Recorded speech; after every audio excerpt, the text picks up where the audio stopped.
I've got a pastor on my staff that I literally hired, and people will love this. I literally hired him in a bar, and he was wasted in a bar. Best guitarist I've ever heard. I knew he did not know Jesus for anything. And I said, "Hey, dude, man, you are like lightning on that lead guitar. You ever play in church?" He's like, "Church?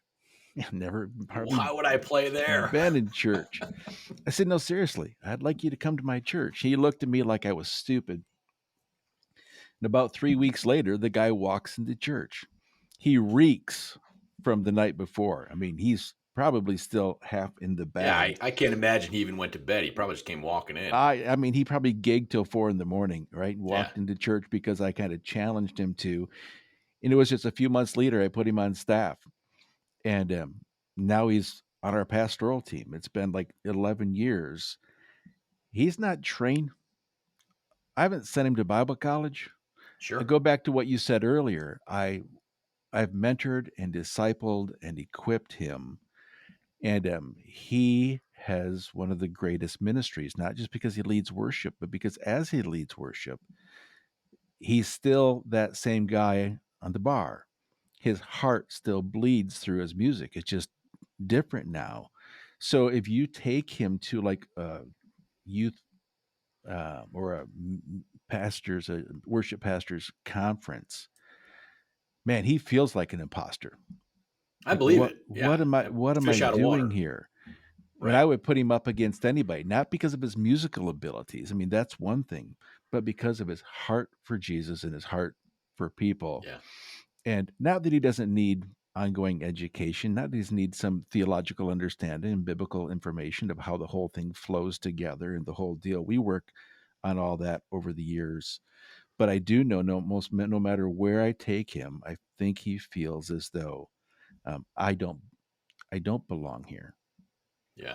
and I I don't think think that's a he's common alone. feeling. Yeah, No, yeah, I I don't do think he's too. alone either. I think a lot of pastors feel like they don't belong even within their own congregations. Um, this, okay, so I've been at this church that I'm at now for about 18 months, and it's the third chair in a mid-sized church, right? So you have the lead pastor, the executive pastor, and then you have me, the discipleship pastor. So I'm the third chair in a church of about 650, 700 people, right? It's not a very big church, not a very small church, but it's third chair.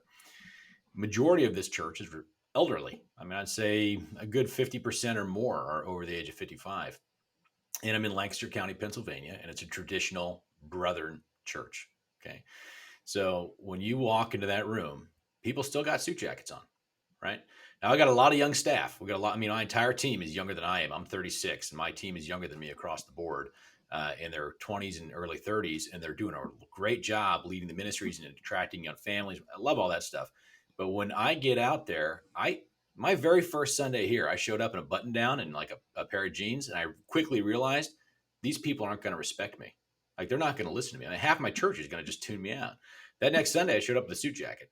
And I keep one. Well, at least I used to keep one behind me here, but I don't have it on this morning. It's Friday. There's nobody here in the building. But every time that I come into work, for the most part, I want to have a suit jacket on if I know I've got people over their 50s coming in, because I live in a culture that is predominantly upper middle class, very old school German Lancaster.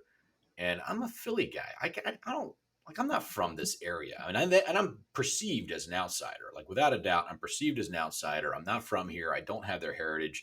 I don't have their values. But the one way I knew I could win, at least initially, is by wearing a suit coat. If you actually go out on our website, you'll see me preaching in a suit jacket. Tim, have you ever seen me in a suit jacket? Ever? Like, think about our time together. Ever? No, I'm still trying to imagine it, man. I'm just used to flannel, the same worn out boots, Yes. Yeah, your dude. barn I've been boots wearing that those boots for like 5 years. I've seen you in those barn boots, and and first met you with really long. When I say really long hair and this big bushy beard, and but Dan, that's. But do you feel like an imposter? Well, I feel like I have to be someone that I'm not for the sake of earning influence. And I hate that. I hate the fact that I can't win the relationship by being me. I've got to be a version of me. It's not that it's not me. I'm a version of me. I'm the suit jacket, clean cut, you can respect me, 35-year-old, make wise decisions, got a great young family, whatever. I've got that version of me, but that's not entirely me. But when I sit down in meetings with people, I mean, I actually, this is just true. And I mean, I changed the cadence of my voice, like I get like pastoral counseling tone. Oh yeah, tell me more about that.